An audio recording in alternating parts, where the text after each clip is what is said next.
Tunamshukuru sana Rais, tunamshukuru mkuu wa mkoa, tunamshukuru kwa yote waliotusaidia. Kwa kweli wengi tulikuwa na shida bila kujua. Wagonjwa tulikuwa wengi, tumekaa hapa mpaka saa 2, saa 3, wametuvumilia na wana upendo, wametusaidia sana. Kwa kweli tunashukuru kwa niaba ya wagonjwa wote, tunashukuru sana. Tunashukuru sana. Nimepewa taarifa zaidi ya watu 1200 wamepata huduma ya upimaji na zoezi hili linaendelea. Ndugu zangu, tumshukuru sana Dr. Samia Suluhu Hassan kwa uamuzi huu na uwezeshaji huu aliofanya. Kujali afya za wananchi wako ni jambo la muhimu sana, na hasa kwa vipimo vya magonjwa kama haya ya moyo, yana gharama kubwa na wananchi wengi wanaweza wakakosa uwezo wa kumudu gharama hizo, lakini tumeletewa hapa waje watufanyie vipimo. Wote tumshukuru Mheshimiwa Rais.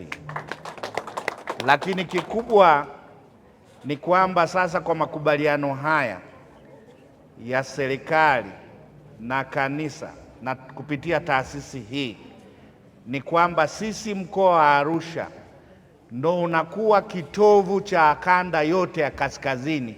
Watu wote wa mikoa yote watapatia huduma katika kituo hiki hapa. Taifa letu mwakani, haya yaliyofanyika huko Morocco, mashindano ya AFCON yatafanyika Arusha. Maana yake nchi nyingi zitakuja kukaa Arusha. Kwa hiyo kuja kwa taasisi hii kunawahakikishia watu wote watakao kuja kupata huduma hii, badala ya kuwakimbiza Dar es Salaam wapeleke labda Nairobi, watapatia wakiwa hapa Arusha. Kwa hiyo niwashukuru, haya ni maandalizi mazuri. Lakini mkoa wetu unapokea watalii, kwa hiyo na wenyewe wakiwa hapa wana uhakika wa kupata huduma hiyo badala ya kwenda Dar es Salaam au maeneo mengine. Kwa hiyo mimi nasema kwamba Rais Dr. Samia Suluhu ana mapenzi makubwa na wananchi wa mkoa wa Arusha.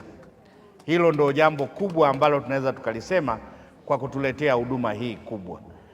Lakini tukiwa tunaendelea na kupata vipimo hapa, ni washawishi mkubaliane na mpango wa serikali ambao Dr. Samia ameahidi, bima ya afya kwa Watanzania wote, kwamba ni bora ukawa na bima yako ya afya kwa sababu huijui siku utakapougua, ili uweze kupata matibabu kwa uhakika zaidi. Kuna wengine nimeambiwa karibia 66 mmewarifaa kwenda Dar es Salaam. Wale kabisa ambao tutagundua hana uwezo, tuwasiliane na ofisi yangu ili na mimi nione namna ambapo serikali tuweze kuomba wale wasio na uwezo tuweze kuwasaidia wakapate matibabu hapa.